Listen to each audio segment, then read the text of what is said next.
ერთ საზღვაო ქალაქში ერთი პატარა სკოლის დირექტორმა გამოაცხადა, რომ აი ჩვენ ხო ბანაკებს ხო ვაკეთებთ ხოლმე რამდენიმე დღით და ეხლა წარმოიდგინეთ, რომ გემზე რომ მოეწყოს ბანაკი. ამაგარი ამბავი იქნება რა. თავისი ფეხბურთის მოედნებით, ბასეინებით, გართობით თუ სულიერი საუბრებით თუ მთელი ამბებით და სკოლის დირექტორმა გამოაცხადა, რომ ვინც ცურვას ისწავლის დაფხულამდე ჩვენ ყველას წავიყვანთ 7 დღიან დაუსრულებელ მოგზაურობისა.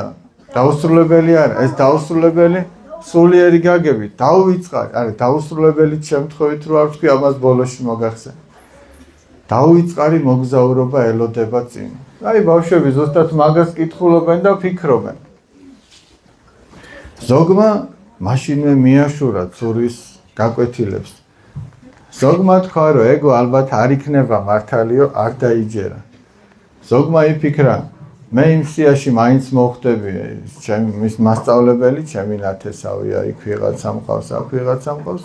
ასე თუ ისე რაღაცნაირად გავძრებიო, იფიქრა.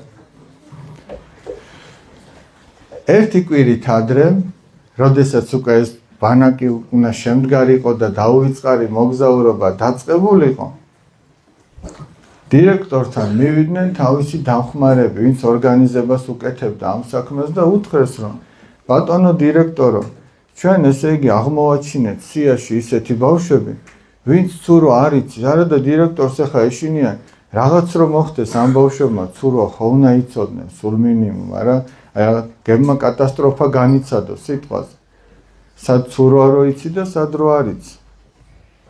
ხო და დირექტორს ეუბნებიან, აი სიაში არიან ისეთი ბავშვები შეტანილი, ვიღაცამ მოკლე გზები იპოვა, ესე იგი როგორც ხდება ხოლმე აქ ნაცნობობით და ჩაწყობებით, სიაში ჩაეწერდნენ.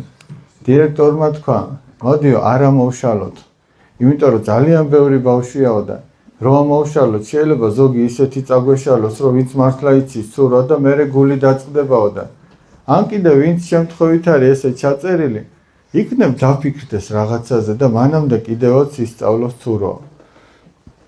ეხლა ზოგი არხეინათ არის იმის გამო, რომ ცურვა იცის, ზოგი იმის გამო, რომ ნაცნობი ყავს და სიაში უკვე წერიან და დადგა გამგზავრების დრო.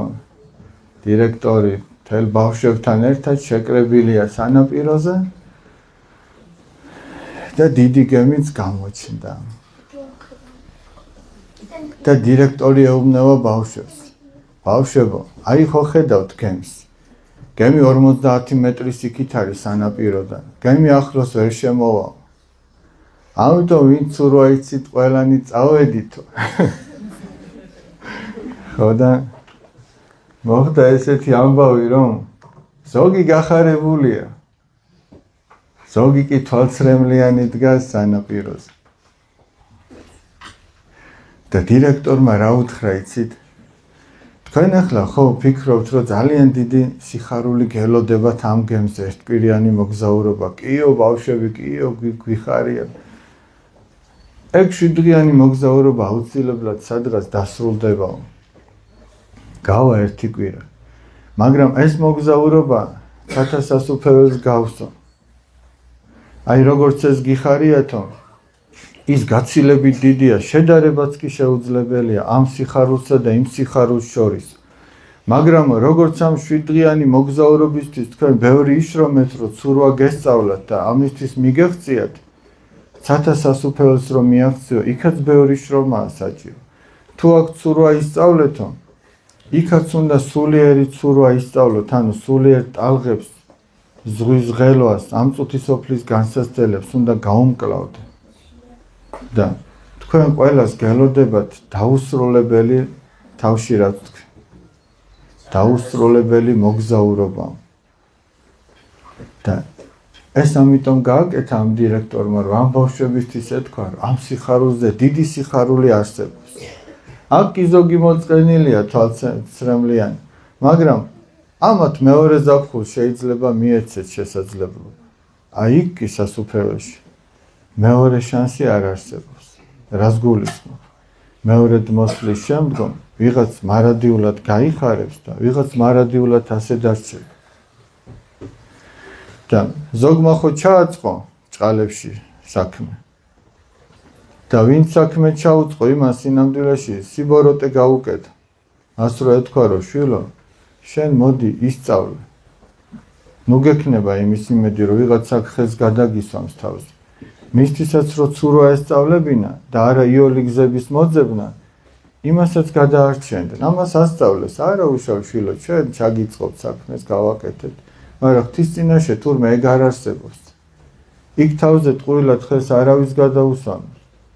იქ შენი სიწმინდის მიხედვით იქნება, ვიღაც ნაცნობი რო ყავს, მაგის მიხედვით არა და შეხედეთ როგორ უხარიათ. იშრომეს და გაიხარეს. ჩვენ შეგვიძლია ამ წუთის ოფელში ვიშრომოთ და გავიხაროთ. ესეთი იგავი